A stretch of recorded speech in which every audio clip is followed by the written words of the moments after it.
परीक्षा का पैटर्न देख लेते हैं। 10+2 के लिए इसी लेवल का रहेगा। राजस्थान का इतिहास, कला, संस्कृति, साहित्य, परंपरा और विरासत, ये पूरा होता है history, ancient history and culture, history and culture. Bharat एवं राजस्थान का भूगोल, अब ये हो गया हिस्ट्री। राजस्थान पर विशेष बल के साथ भारतीय राजनीतिक व्यवस्था यानी पॉलिटी, ठीक है। इसके बाद में क्या हो गया, राजस्थान की अर्थव्यवस्था यानी इकोनॉमी, दैनिक विज्ञान यानी साइंस, एवरीडे साइंस, तार्किक विवेचना यानी रीजनिंग, तार्किक विवेचना एवं मानसिक विवेचना यानी रीजनिंग। इसके बाद में हिंदी, जनरल इंग्लिश, कंप्यूटर का ज्ञान और करंट अफेयर। तो इतनी चीज़ें आएंगी आपको। 150 क्वेश्चन रहेंगे, एक क्वेश्चन 2 नंबर का रहेगा। इसका मतलब हुआ कि आपको 300 नंबर का रहेगा और 3 घंटे इसके लिए मिलेंगे, यानी 180 मिनट मिलेंगे इस एग्जाम के लिए। 180 मिनट में आपको करने होंगे 150 क्वेश्चन, उसके लिए आपको 300 मार्क्स रहेंगे। कोई भी नेगेटिव मार्किंग इसमें है नहीं, और सारे प्रश्न जो 10+2 के रहेंगे, ठीक है, लेवल के रहेंगे, सभी में प्रश्न समान है। तो ये हो गई आपका पेपर पैटर्न। अब इसमें जो आपका राजस्थान का इतिहास, कला, संस्कृति, साहित्य, परंपरा, विरासत, ये सब है, उसमें प्राचीन सभ्यताएं हो गई जैसे कालीबंगा, इस तरीके से आपका बालाथाल, ये सारी परंपराएं हैं। राजस्थान का इतिहास की महत्वपूर्ण घटनाएं, प्रमुख राजवंश, उनकी प्रशासनिक और राजस्व व्यवस्था।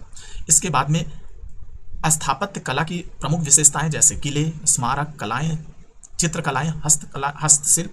राजस्थान में स्वतंत्रता आंदोलन, राजनीतिक जन जागरण, प्रजामंडल आंदोलन। राजस्थान का एकीकरण, यानी जो राजस्थान इतना बड़ा स्टेट बना है उसका वो कैसे हुआ। लोक भाषाएं यानी बोलियां एवं साहित्य, लोक संगीत एवं लोक नृत्य, संत कवि योद्धा, लोक देवता, लोक देवियां। इसके बाद में मेले, त्यौहार, ये सब, ये हो जाएगा आपका इतिहास, जो आपका जिसको बोलते हैं हिस्ट्री।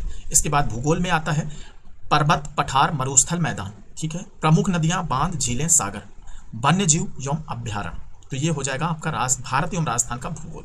राजस्थान के प्रमुख भौतिक स्वरूप, जलवायु दिशाएं, वनस्पति एवं मृदाएं, नदी, बांध एवं झीलें, राजस्थान के प्राकृतिक संसाधन।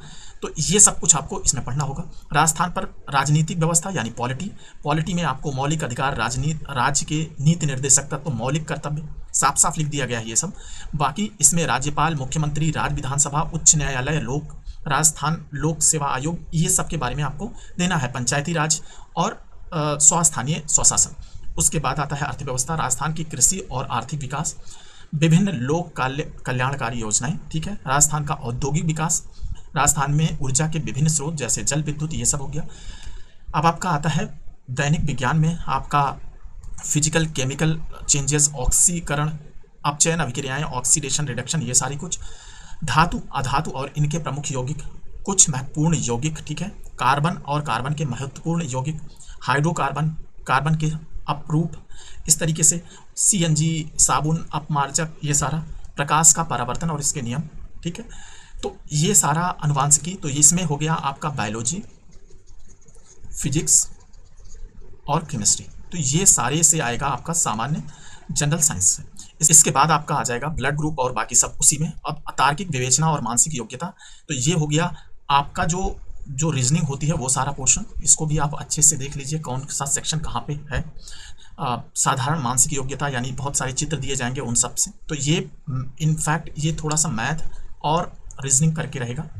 इसके बाद में लैंग्वेज के पेपर रहेंगे हिंदी और अंग्रेजी के। तो हिंदी में संधि विच्छेद, ये पूरा रहेगा। उसके बाद लैंग्वेज, इंग्लिश लैंग्वेज में टेंस वगैरह रहेगा, ये आपके लिए इंग्लिश लैंग्वेज हो गया। कंप्यूटर नॉलेज में फिर कंप्यूटर नॉलेज आ जाएगा, और इसके बाद में समसामयिक घटनाएं यानी करंट अफेयर आ जाएगा। तो ये हो गया आपका बहुत भारी सिलेबस। यही राजस्थान के RAS में यूज़ होता है, एडमिनिस्ट्रेटिव सर्विसेज में।